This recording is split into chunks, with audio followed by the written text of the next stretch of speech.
Hi, everybody. It's Elizabeth from Here She Roars. And today on Metal Priestesses podcast, we have Amy from the band Solicitor, and we have Deb from the band Ladybeast. These are two amazing current heavy metal female vocalists I want everyone to know about. Their bands are incredible. They're in the vein of Judas Priest all the way to Motorhead, and they're both incredible live. So without further ado, take it away, Wendy. It develops. We urge you to stay tuned to radio and TV and to stay indoors at all costs. As of 12 noon tomorrow, say goodbye to the world as you know it. Say goodbye to Metal Priestesses.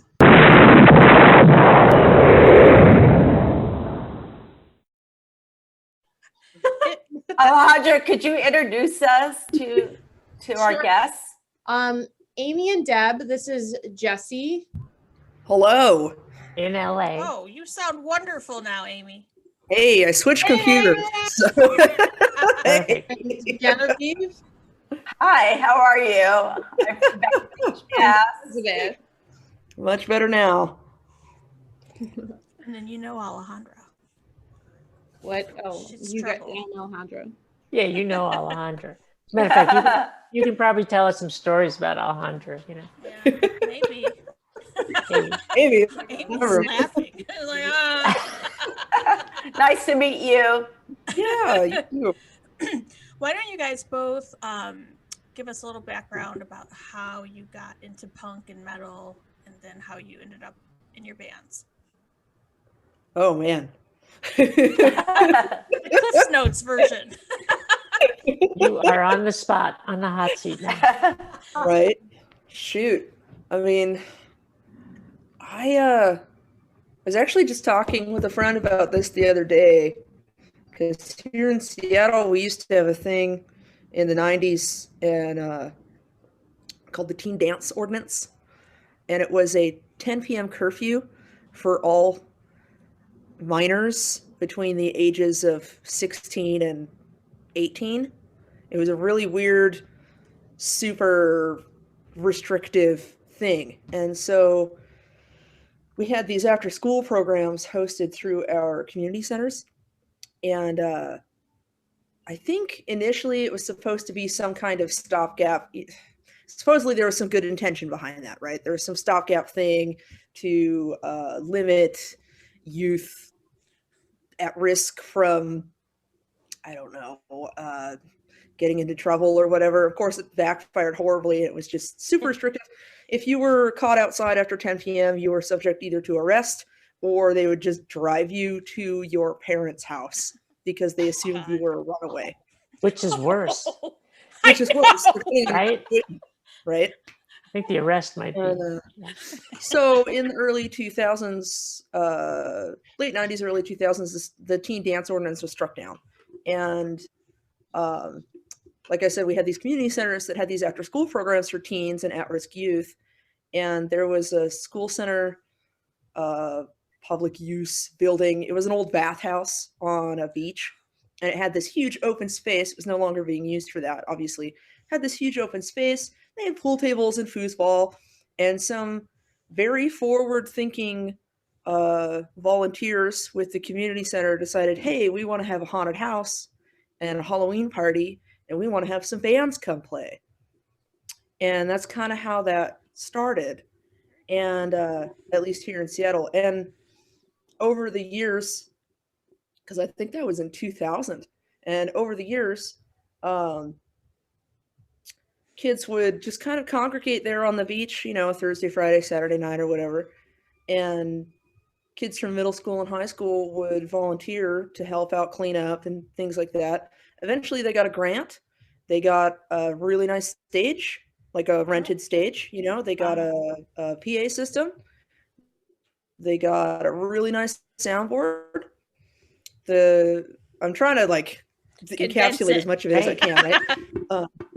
It's a little dense, but you know, they provided opportunities for teens to volunteer and learn how to run sound, learn how to very cool. It's amazing. run lights, things like that, set up a stage. It was this nasty brick building. We just called it the Brick House. And we'd have, you know, the high school bands come play. We had some touring bands come through. There was a couple of bands that made it through, like the Seattle Battle of the Bands for some of the radio stations. They had some of their debut shows there.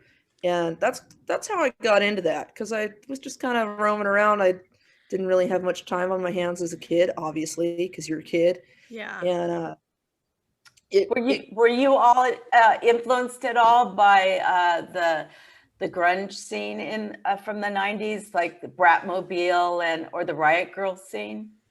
You know, the Riot Girl scene was kind of alien to me until high school, you know.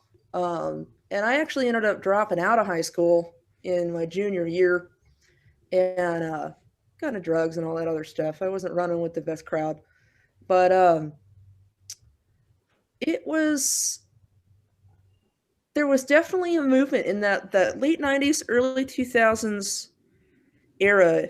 And it was like kind of post-grunge, some post-punk stuff. Emo and hardcore were getting really big. Yeah, and that I was remember. Yeah, and that was kind of taking over the scene as far as, you know, my older friends were concerned. But there was definitely a lot of influence from, you know, Slater-Kinney and bands in Olympia. It used to be like, oh, bands from Olympia. Like, yeah, really cool, you know? And there were a lot of punk houses down there and just a lot going on in the Northwest at the time. But it created this vacuum, again, with the teen dance ordinance and all this, like, anti-youth legislation going on. It created kind of this vacuum for kids, right? And for teenagers. And if you weren't 21, like, you were kind of asked out of the scene. And that was when we saw, you know, the Brick House, the community center I was talking about. The Vera Project, which is still going today, was an all-youth, volunteer-led music alliance. And they're now housed at Seattle Center. And they're heavily involved with KEXP, and there's a high school over there, like an alternative high school through that program, and alternative learning programs. So I'm trying to again, just like encapsulate as much as I can, right? But there was a really big movement for youth through independent music projects, which is amazing, because like not every city has that. Right. And so lucky. I don't know if it would have been possible in many other places. I don't know. Right. Not in Los Angeles, that's for sure. Yeah. I mean, I did work with at-risk youth in Los Angeles, maybe like, 25 years ago when I first started in a different career, because I was a wardrobe stylist, and I was a guitar player in a punk band, and we reformed in 2018. But I used to work with at-risk youth, but we didn't do anything with bands at that time, you know, or music. But it was more about job ready skills and that kind of thing. But I would have loved to have done something like that. For sure. Yeah, I actually did work with some Asperger related. There was one school I worked at, and we did do bands. Actually, that was later. But yeah, music is such a healing thing for kids and everybody. Sure. You know. Right. Well, and you know, it's really important to not only give kids an outlet, but you know, you want to give them a reason to feel like they're contributing in some way, whether they think of it that way or not. Yeah. Right. But exactly. That's why I look back on that time as being a volunteer, because it made me feel important. It made me feel like someone was relying on me for something. I mean, that's like the DIY ethos. Yeah. I mean, it's like builds a DIY punk ethos as well, right? You know. Absolutely. And I wish I could remember the names of these adult volunteers that were so forward thinking at the time.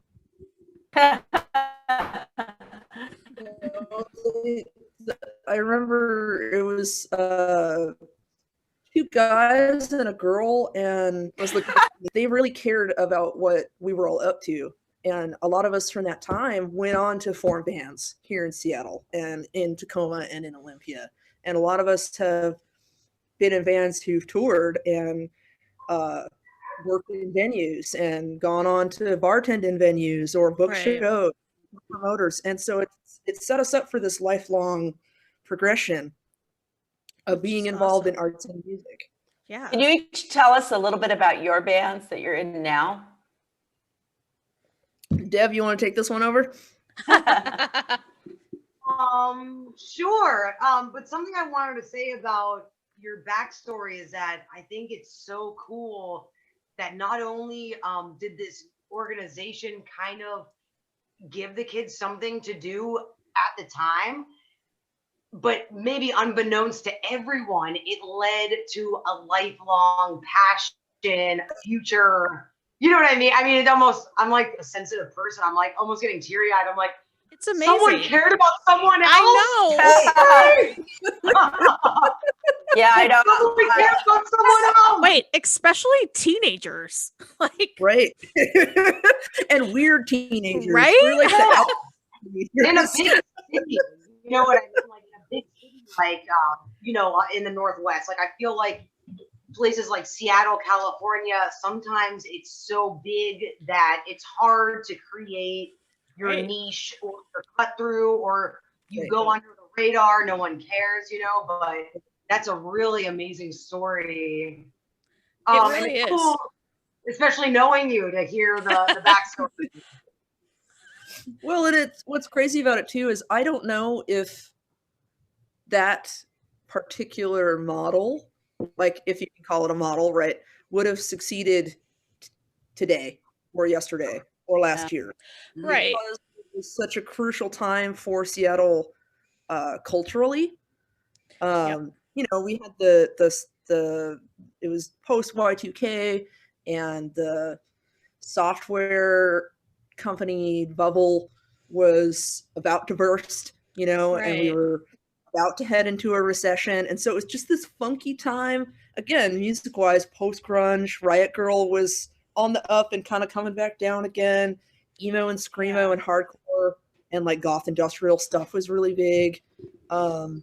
And there wasn't really a place for punk and heavy metal at that time. Yeah. I wish I would have had something like that, because Me too. I was just telling the girls before you guys got on that, you know, my mom died.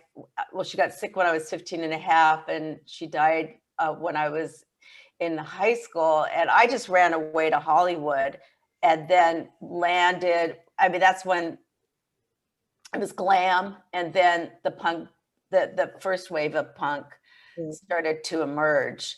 And so I got lucky, but I lived kind of a risky lifestyle, and I feel very lucky to be alive and, you know, and to have had a kid who's also a musician, but it was pretty shaky, you know. I mean, I didn't have, I think I was having mini panic attacks as a 17-year-old that Well, yeah, I mean, I think people, and I wish I would have had something that was like embracing me, you know, but I didn't. So yeah, I think punk has always embraced outsiders. Tell us about your band. Yes, you didn't have to, you could, it was always a place to fit in, and I felt like I didn't fit in, and so it was a place that made you feel like you fit in. So that became that became my family, you know. But yes, I think that's very true. Probably very true to you too. Yeah. So tell us about your band. Oh man. You're the lead singer, yes? I am. And I'm actually in Seattle right now. This is the first time I've been in Seattle in months. I currently live in Portland, and we've been staying apart for social distancing reasons, and but we're getting ready to go into the studio here at the end of the month. So I figured it was safer to just come up and stay here and be sequestered and write and practice without traveling back and forth. Right, And, for sure. it's just kind of wild, really. But Do you have a title for your new album? right now, it's just 2 songs for a 7-inch. It hasn't really been announced yet, but That's what we're here for. When you make 7 the inch. announcements, yeah. And Deb, how many albums do you guys have out? Because you've been, what are you, on your 11th year? We're going on our 13. Oh my God. Wow. Hell yeah. We just, we're putting out a new EP in a couple months, and we just got it back from mastering.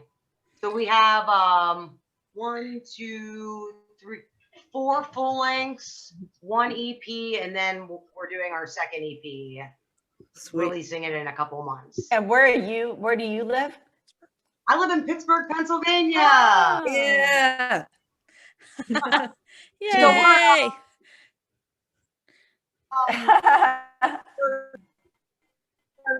East Coast vibe, blue collar, still. Pittsburgh's amazing in this way, where it's such a small city that you can own your own business. It's very like accessible because it is one of those small big cities. But you can also go swimming in the river. We have 3 beautiful rivers that all meet at like this one point. It's all magical. And like forests and easily accessible escapes. So you kind of get the best out of both worlds, which I feel like maybe Portland is like too, although I've never been there, where it's like, I feel like it's a magical oasis of woodland. Right. She talked a lot about traveling to New York, and that was during the CBGB's era. Yeah. The old hardcore days. So is there a Pittsburgh Sound, or is it? So I would say the punk scene is the biggest scene in Pittsburgh. When we started playing in a band, there weren't heavy metal bands around here to play with. At least traditional heavy metal. There were a couple dudes, some black and death metal. But we played punk shows. Everything from Billy's Basement to, the small bar on the corner or whatever. And then when we started first touring, I mean, that's the same shit we did too, because again, there weren't that many heavy metal bands to play with. Right. We were on the punk circuit, the punk fest circuit for a really long time. But it was cool because metal and punk kind of go hand in hand. And I feel like it helped us get that raw, edgy sound that, can set us apart from different traditional heavy metal bands too. Yeah, plus it's a steel city, right? So yes. the metal is strong there. Totally. The metal is strong. Oh yeah, we got some singing now. We've just bootlegged that. It'll be out next Monday on Metal Priestesses Records. Okay, so when I was a runaway in Hollywood, I saw AC/DC at the Whiskey, and I was a bit of a groupie. And a bit AC/DC. And a bit AC/DC. We know that. I think I went out with Malcolm. Yeah, the rhythm guitarist. Awesome. It was a lot of fun. And I had a little stepbrother, and I was like, don't listen to the shit your brother's playing for you, man. No, it's like, so his first concert was AC/DC too. Then I was like, don't listen to Earth, Wind, and Fire and all that shit. Oh, come on, they're good. Well, now wait a second. They are good. They are good, but I wanted to scare him a little bit, So I was like, oh my God. No. So like he credits me with turning him on to the right stuff. It was downhill from there. Yeah, corrupting the youth of America, Jenny. Yeah, Exactly. definitely. I was like, no, come over to the dark side, dude. Okay, so You say something like that because I did not have, I'm the eldest sister, so I didn't have like any older cool cousins or like, siblings to kind of like show me what was cool.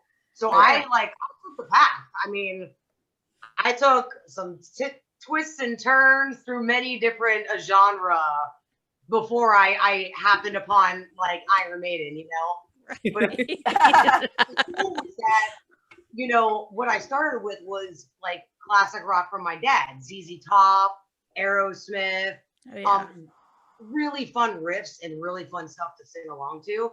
But then I had my mom who was shooting me with some Fleetwood Mac, some Stevie Wonder, Earth, Wind and Fire. So, I mean, I'm a 7-year-old, like singing all these songs like on the top of my lungs. And I feel like when you're able to sing different genres of music, it only makes you that much more versatile and better to do what, you know, the one you pick. Right. Did you listen to Heart? Did you listen to Ann Wilson? For sure. And Linda Ronstadt? Was your mom a Linda Ronstadt fan? Jenny worked for Linda, so she lived with her. Oh my God. She lived with her. She was on our show. Jenny worked with everybody. She has quite the backstory too. You want a new story? If I didn't sleep with them, I worked for them, so you can ask me anything. Yeah, I was a bad girl. Wait, my favorite Jen story so far that I've heard is that she slept with Jeff Healey. You know, the blind guitarist. Yeah, I made him go out and get condoms. I said, we could cuddle or you could go get condoms. You decide. So all of a sudden I hear him walk out the door. That was in New York. That was in New York. Yeah, How blind was he? He was blind. It was interesting being with him. He was very blind. And we just listened to old radio shows for like 3 days. I was with him. And I was there with, I worked for Dave Stewart and not the Spiritual Cowboys, not the Eurythmics. And I had my friend Nan Vernon, I had introduced her to Dave and she was in the band. And I was supposed to be staying with her. And she's like, what the hell happened to Jenny? You know, she was really mad at me. But Jeff Healey, like he was at the same hotel or something, and he was in a limo, and the door opened, and I went in. She saw opportunity. Yeah, we went to a jazz club. It was really cool, and then he went and got the condoms. It was the height of AIDS. What can I say? Was this before or after Roadhouse? So when the two of this you had to have been 90, like after 1990 or 89, 90, I don't know. But he was a badass guitar player, Jeff Healey. Yeah. Right on. So when the two of you are touring, are people jumping into your limousines if you open the door? And do that? Come on. I gotta say, I get more ladies than my bandmates.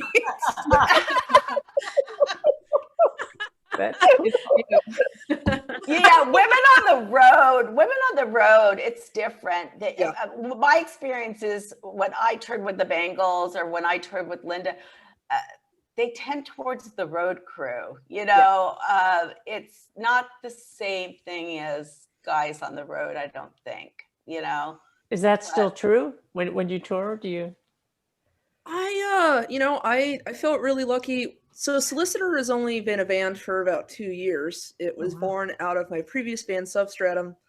I like that name, Substratum. It's a good name too. Yeah. Oh, thank you. Had been a project for about 4 years. Substratum never toured. We played a couple shows in Canada, but when my guitarist Matt and I decided to form Solicitor, we were very adamant about hitting the road as soon as we could. And because that's what we want to do. That's why you're in a band. You want to play, you want to meet people, you want to travel, you want to, like, you can play every dingy basement or every dive bar or every awesome giant stage venue if you want to. You know, I mean, you'll get there eventually, right? But we just wanted to do it all. And so when we were on the road, I keep wanting to say last summer because we didn't have a summer. I know. Yeah, we don't like to forget. 2019. But when we were on the road, I didn't have any experiences that I would consider negative or anything like that. I think there's a lot of respect right now for women in the scene. And I'm gonna differentiate here. Women in the scene who are contributing. And I'm not saying that because I believe that way, but I'm saying that because that's kind of how I've seen people get treated, right? If you're in a band, you're automatically on a pedestal and you're kind of in this elevated zone. Sure. And it's weird because even though you're a woman and you have these other experiences, if you're not in a band, you're still better than the groupies, right? It's a weird place to find yourself. Right. Yeah. Because I'll see that play out at a show sometimes. And I'll see the way the people treat their girlfriends or treat other girls there. And it's kind of disheartening in a way. I know I'm kind of rambling, but what is it like being a female fronting an all-male band? Luckily my bandmates are gentlemen. Well, yeah, I mean, it's your family. Oh, right. So yeah, I mean, they're our brothers. And not, be right. close. Right. Do you have, I know because, of course, when, I worked for Linda Ronstadt and she was fronted a male band also, because at that time there were other female musicians. And I think that people that she really craved female companionship on the road, Right. And it does get lonely in that way. Yes. Yeah. Because the dudes they're only going to understand so much. Yeah. Right. And just because of their daily experiences. Right. And I think I know that I wouldn't be in a band with someone that couldn't at least empathize with For sure. Right. Yeah. what we have to deal with and what we don't even advertise ourselves as a female fronted band because we want that to be the focus. No. It's like calling basketball players female basketball players. Uh-huh. Right. Exactly. What do you Exactly. both think of the press? That do you think you get enough of it or not enough of it, or It's hard. I mean, there's a lot of fucking bands out there. I mean, There's a lot of bands out there are maybe tens of thousands of, because there are bands that we don't even know, I know. And it's someone else's favorite fucking band, and you're like, oh my God. Right. I feel like anytime anyone talks about, I just feel lucky in general to be able to still be able to keep a band together Right. so long. In general, it's just hard to keep people together, like life schedules, work schedules, mental health. I mean, a lot of stuff comes into play when you rely on other people to do your passion. Right. So I don't feel like anyone deserves anything. I feel like, it's just not a good mindset to be in, to feel like you deserve anything, but I'm very thankful for anything. Do either of you sorry, Jen. No problem. Do either of you feel like bands with all men get priority? There's that hot seat I again. mean, it's weird when you Bands see with a bunch of white dudes and tattoos? I mean, as a default, I want to say yes because that's the norm, right? Right. Well, you're right. But I also find ourselves in this weird, almost fetishized category where if someone, wow, they've got a chick singer. She's really cool. She sounds better than the rest. Yeah. It's like, what rest? Like, where are the other chick singers that I'm better than? Come on. Like, it's all these different fallacies and all these different weird ways of categorizing, right? But, which I don't appreciate anyway. But, I feel like sometimes we get priority not because of who we are as a band, but simply because, right, I'm a lady. There's a female. When we had the British band, the lead singer from Girls' School on the show, she said that, I think it was Jeff Beck that said that someone played them a tape of Girls' School and he didn't believe that it was girls playing. and actually that press got them the most notoriety and kind of put them on the map. Was Jeff Beck saying that. Have you heard Girls' School at all? Oh yeah. They love Girls' School. They're banging their heads. Yeah. Yeah. That's interesting about you bringing that up is we've had reviews where people have criticized my singing, saying I don't sing high enough. Yeah. Oh my. And I mean, I have a low naturally my voice is very low, and but so I can sing high, but it's not my comfortable, right? But they would never say that about a man, right? It was just very interesting. Where like I so sometimes in that way too, being a female can be interesting, where they almost critique you like you're a man, right? And I'm like, no, this is but then they can also critique you like I'm not girly enough. Right. I'm not Nightwish. I'm not the Butcher Babies. Or the Butcher Babies, Yeah. Yeah. Well, Wendy O. Williams was, I think, one of the singers that just, really growled and had that really strong, almost kind of a masculine presence. I mean, but sexual in like a dominating way, not in like a dominating way. Not that I'm gonna fuck you or you want to fuck me kind of way. It's like, no, I own this and fuck you, like right. And it's very powerful, very powerful. Yeah, and yeah, you both got really powerful voices. Do you write the lyrics as well? Yeah. Mm-hmm. Based on personal experience or? Some of, when it comes to lyric writing for me, I think I was a singer-songwriter for a number of years before I started singing heavy metal, and I played country and folk songs. Wow. Oh, wow. Oh, that's great. A lot of those songs were very personal, and I think through writing in that way, I just learned a lot about storytelling in general, right? And so it gives you this wider or deeper well, rather, to draw from in your inspiration for lyrics and words, and you can kind of play with the point of view, or maybe something is more allegorical than, personal per se. But being able to relate to people through your words, whether it's an I statement or a you statement, I think can't be underrated, right?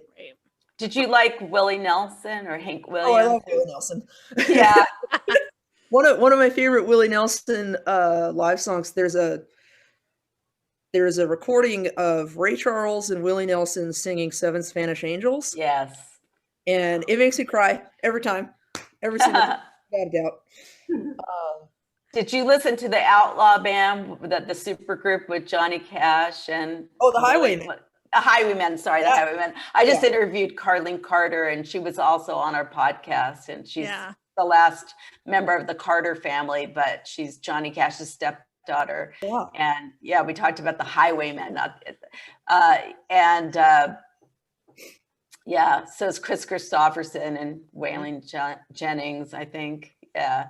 Yeah, Waylon, Willie, Johnny, and Chris. What a band. My God. Oh, yeah. But so a lot of your lyrics, you take inspiration from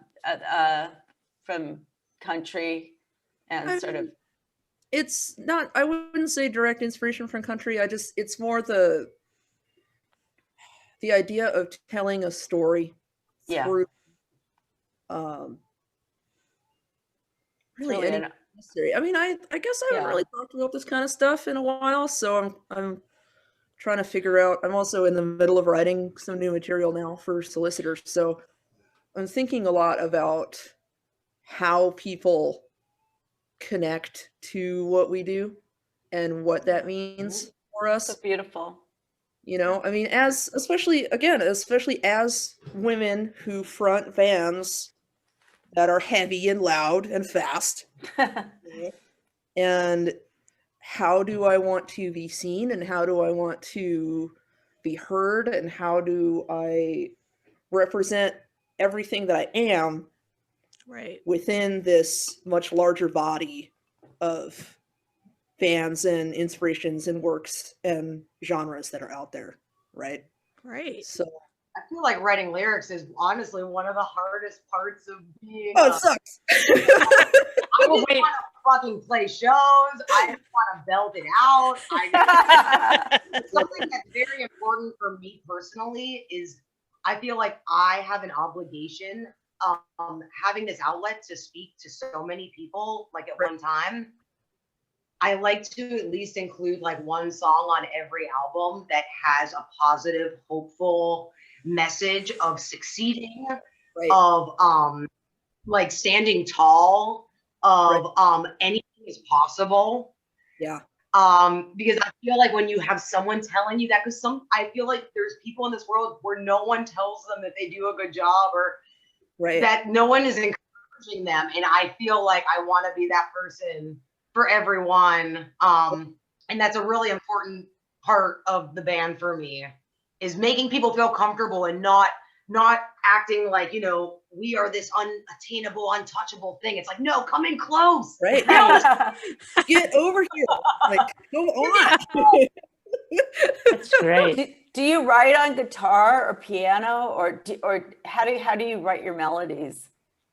I love writing melodies. They just come naturally. Like, you know, you just hear the song, someone brings in the riff, they're jamming, I'm over here just like, you know, and then over time it kind of comes together.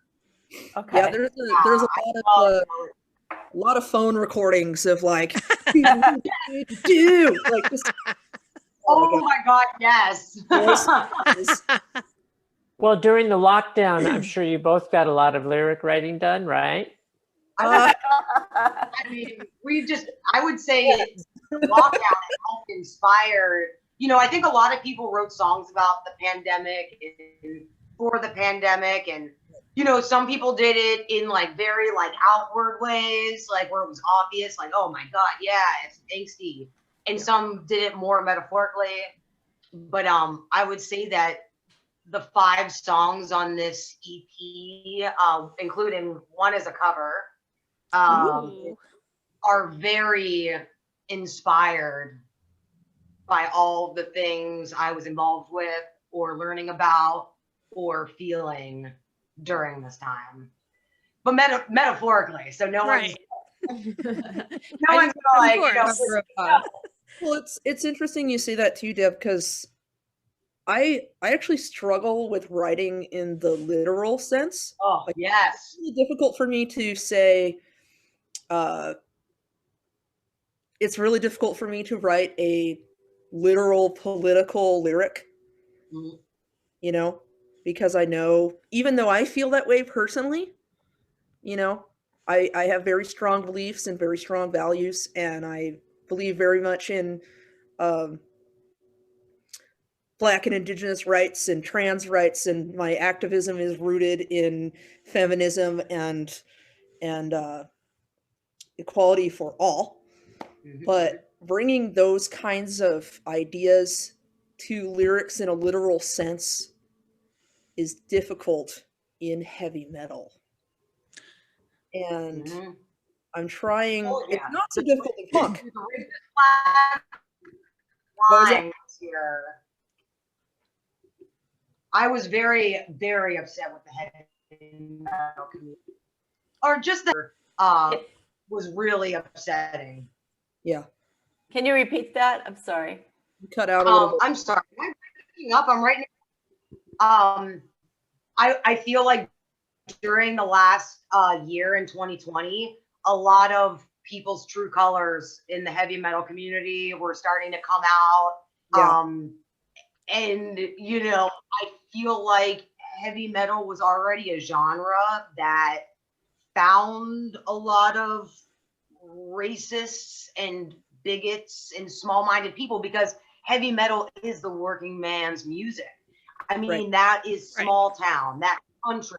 It's in all the little cracks and crevices of the whole country and the whole world.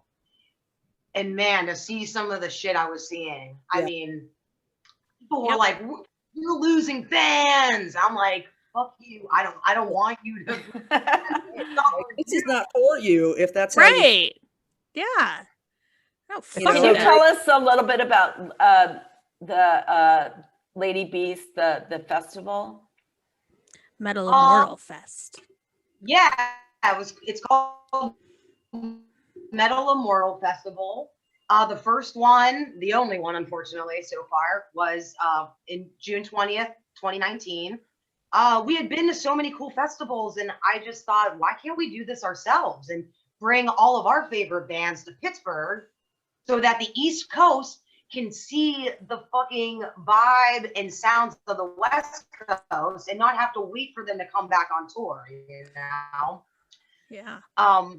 So we brought the acts of old and the acts of new into one place, 2 stages. I think there were like 10 bands, because I just like to keep things like realistic. I hate going to those all-day festivals are exhausting. I wanted to make it comfortable, you know. There was no overlapping, so no one missed anyone. But it was really cool. We actually filmed a small documentary about it. Wow. This girl, so Pittsburgh's very famous for like George Romero, Tom Savini, a lot of the horror movie, and Tom Savini's my neighbor down the street. It's just like crazy. But so this girl that was going to the George Romero School had to do a senior project, and she decided to do it about the festival and what organizing a festival is really like. So if you want, it's on YouTube if anyone wants to check it out. Definitely. It's like 20. But Amy's band was going to play, so we had it set up for 2020. And Amy's we did. coming from Portland. And we had a whole West Coast contingent coming out. Dude, Soul Grinder. It was such a beautiful. Yeah, Bewitcher, Exhumed, Solicitor. Why can't I think of April's band right now? Soul Grinder. Soul Grinder. I mean, so many West Coast bands were coming out. So many female fronted bands or female musician bands were coming. Gruesome was playing. I mean, it's a big deal for me to have the females represent people of color. You know, I want to make it different than all the other vanilla dude fests. Right? Well, it kind of frustrates me because I run a blog and it is about women in music, in the underground music. And it's so easy for me to find bands like that have a woman in it. Like, it's so easy. So it frustrates me to no end when these festivals, especially Maryland Death Fest, who I call out every year when they have it, I count the number of women they have on it because it's so ridiculous. I'm like, who needs to see? Some of those metal bands have played that thing like 12 times, and you can't make way for like the new up and coming. And that's what really pisses me off, because there are Right. so many women in the music scene, and they're just not getting the representation that they should. Right. It sucks.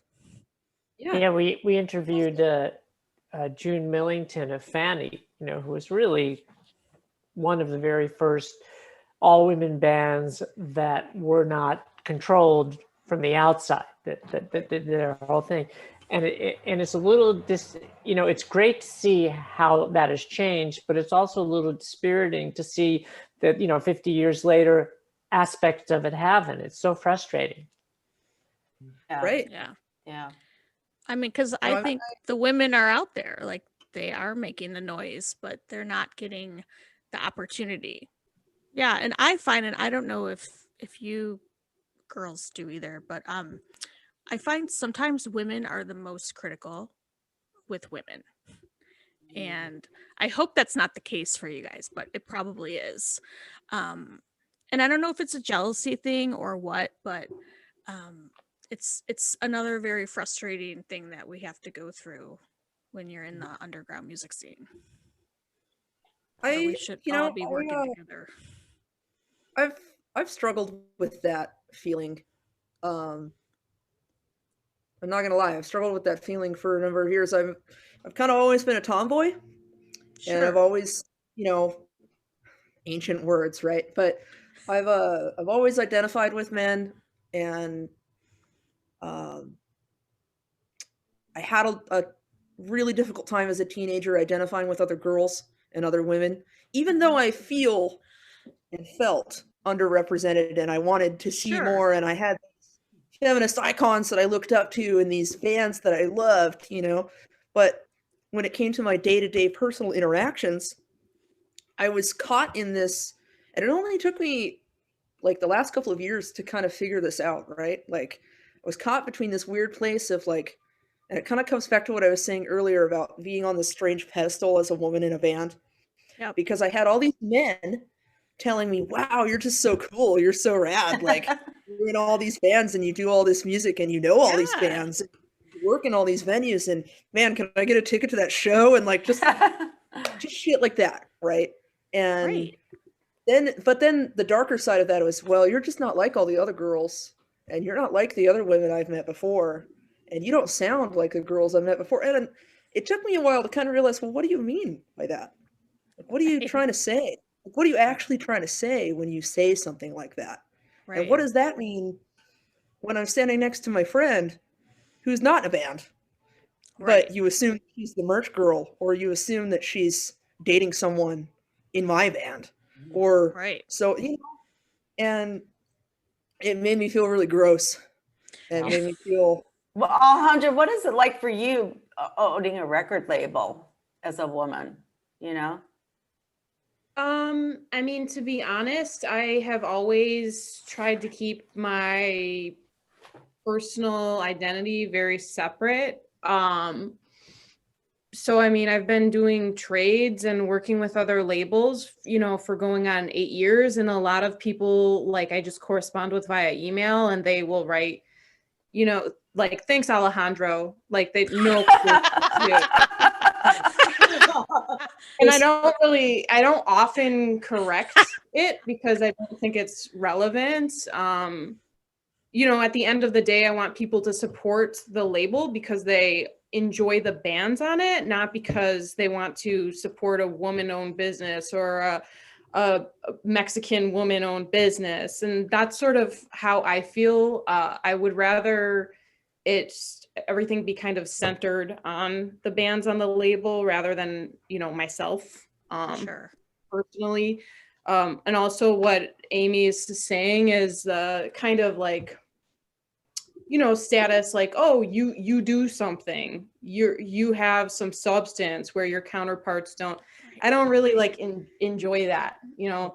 I don't really enjoy being like differentiated or like given some sort of cachet that should just be granted to everybody, really. I don't know. Exactly. That doesn't mean you're not really cool, though. Right. Well, I mean, come on. We know she is. Yeah. Well, you know, this is in my wheelhouse too, because I'm trans. So and I've lived a life from both sides now, I guess, in a sense, so it's, being in bands we call it on drab, during the male days, and just being part of all that, and then coming through it, and then recently playing with Jen and all the women in Backstage Pass. And it's just such a different vibe, and yet it really enables me to see the way the structures work, and how and I've always been I feel like a feminist since I was 18 or 19 years old and I woke up, and so to try and bring all that stuff together, it's hard, and in music it's such a rigid thing.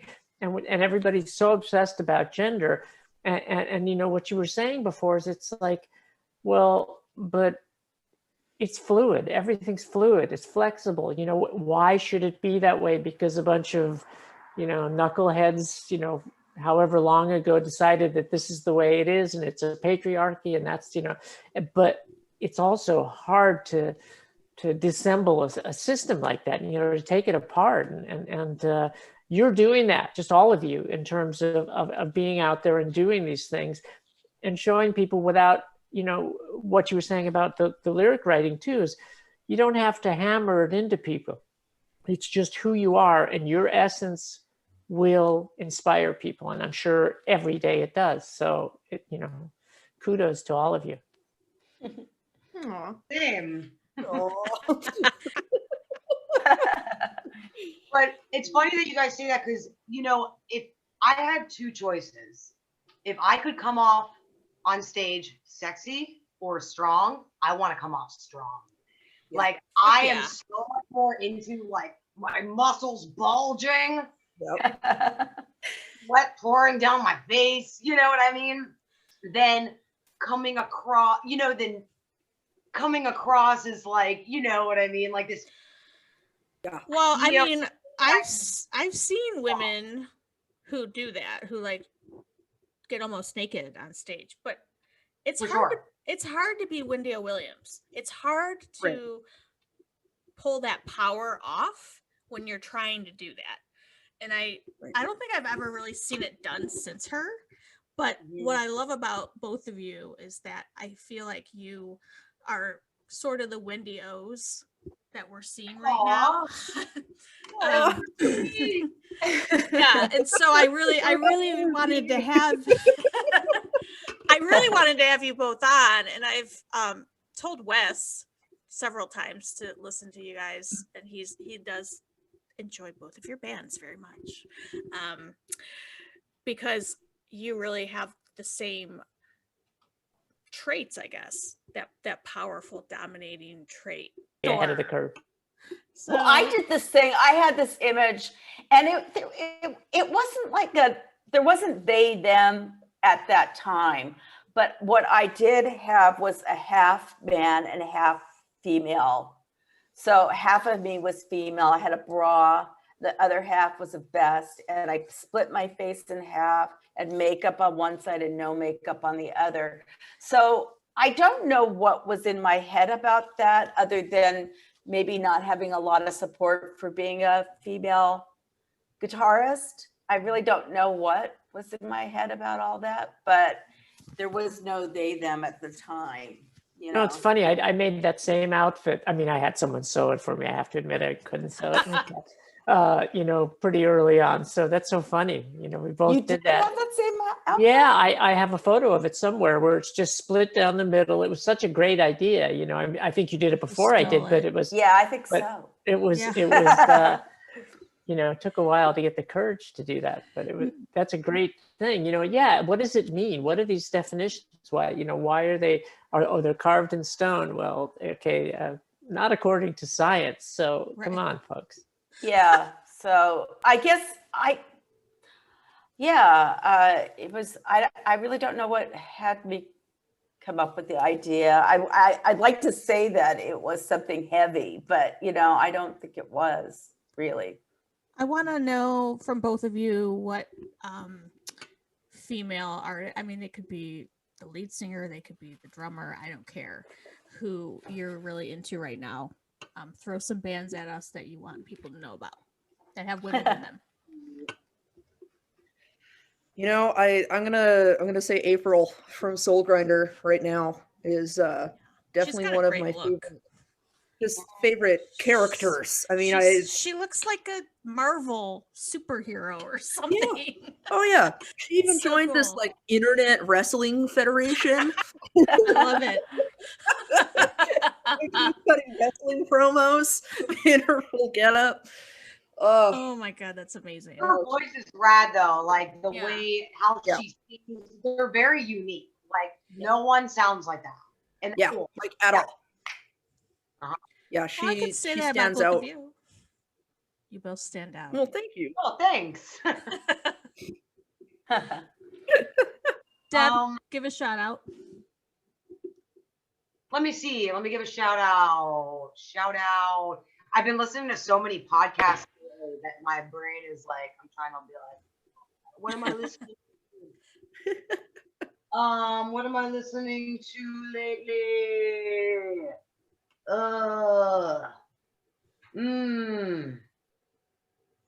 Let me think. God,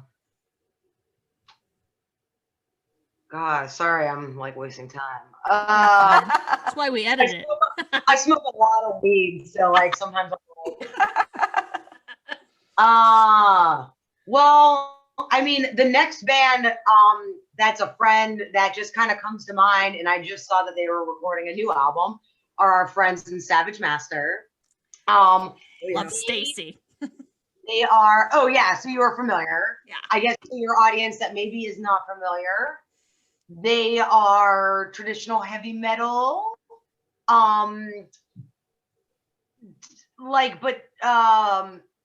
But different. Like she doesn't necessarily sing like Amy or me, but it's again a very unique it doesn't sound like anybody else. Yes, exactly. It doesn't sound like anybody else. And I think that's one of the things that has always, that's something that I'm always looking for, and I'm always conscious of. I'm like, okay, are you trying to sound like a certain genre? Are you trying, and there's nothing wrong with that at all. Right. But when someone truly stands out, I think it speaks volumes to their experiences that you can't necessarily, like, maybe you don't know how they came up, you don't know how they grew up, you don't know anything about them, you probably don't know anything, maybe it's your first time seeing them, but they leave an impression on you. Right. Because it's raw and it's gritty and it's real. Definitely. And those are things about both Stacy and April that really resonated with me when I saw their bands for the first time. And because they just stand out as such unique individuals and unique artists with their own sound, their own style, and they've got killer bands backing them up. And they're good people. And they're amazing people. Very good people. Good messages, good outlooks, good. Yeah. You know. Oh yeah. I don't know if I had brought this up earlier, but last year we actually got another female member of Ladybeast. No. It was an all guy. It was just me and 4 other guys, and then the bass player Greg, who had been my bandmate since I was in bands, even before Ladybeast, decided to leave right after we put out the Vulture's Amulet. Like literally next week, like, hey, I'm going to quit the band. We were like, are you joking? Is this some weird joke? But it wasn't. So we got this woman named Amy, who's now does backup vocals and plays bass.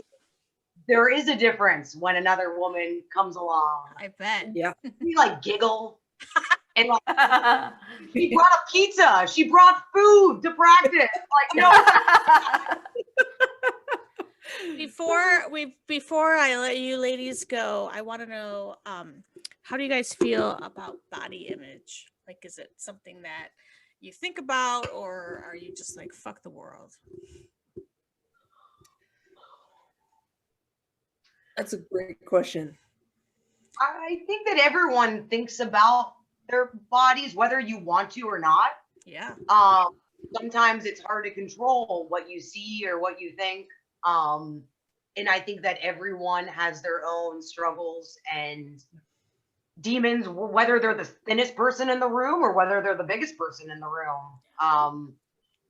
I think that people should not be rude and care and, like, you know what I mean? Think about those kind of things. And if I can leave one message, everyone is beautiful, and just love yourself and love everyone else. Definitely. I think when it comes to body image, for me, I'm a pretty tall person, pretty big person. I've been a bouncer for a long time, and that kind of goes into my stage presence as well. Sure. And I don't think I aim to be sexy on stage. I want to be the most terrifying person in the room when I'm on that stage. That's what I want, right? I want to be projecting this outward vision of mayhem and destruction, and you're going to submit to me. So you do a good job. Definitely. And it definitely comes off sexy, girl. I'm also wearing like booty shorts and dominatrix gear. And that kind of goes back to just, again, punk and being a part of the queer community for so long and working in gay bars and just being a weirdo and an outcast. And so when it comes to body image, for me, it's difficult in some ways because I'm playing with a lot of these different ideas, and I'm playing with a lot of these different personas and projections, right? And I feel more secure not thinking about my body image than I do For sure. trying to actually think about, like, Right. try not to internalize that stuff, Right. because it'll eat you alive. Yeah. And Right. I find, even though it can be hard to, sometimes I don't want to wake up, I don't want to put on eyebrows, I don't want to I feel you. I don't want to get dressed. Like, I don't want to do any of this shit. I just want to lay on the couch and, like, I'm surprised to even put my hair up today, like, I don't want to do any of that. But then there are times where I love that because it gives me this feeling of power, and it gives me this feeling of absolute control over who I am, right? And no one else can tell you who you are. That's right. Totally. You got to love yourself. You know what I mean? And when you appreciate yourself, love yourself, it emanates and it creates this this light and this energy that people, attract to. Absolutely. Whether you it has nothing to do with physical beauty. It's literally the energy that's emitting. Yeah. Absolutely. And I think that's really important, especially for younger people and queer people who are coming up in the scene, and they don't maybe, they don't know who came before us. They, maybe they're sheltered and it's their first time at a show. Maybe it's their first time browsing Bandcamp, or they stumbled across us on YouTube, or they heard about this band or another band for the first time, right? Right. And if you can leave a mark without detriment and without making people feel bad about themselves, it kind of goes back to what you were saying earlier, Deb, about, wanting to lift people up and give the positive message. Maybe not literally saying that, but you still have that feeling and that intention behind what you're saying, right? And people will pick up on that if that's what they need in their life. Alondra, really did great. you have any other questions? I was hogging the mic. Well, I would like to know when the Solicitor 7-inch is coming out, if we're allowed if we're allowed to know. Yeah, we don't have an official release date yet, but we are recording on the 20th. And I imagine, I imagine mixing and mastering will be done. It's only 2 songs, so I imagine mixing and mastering will done pretty soon after that, and then art and layout. So probably a couple of months from now. You both should do one of those things where, like, you sing a Solicitor song, Deb, and then Amy, you sing a Ladybeast song. Ooh.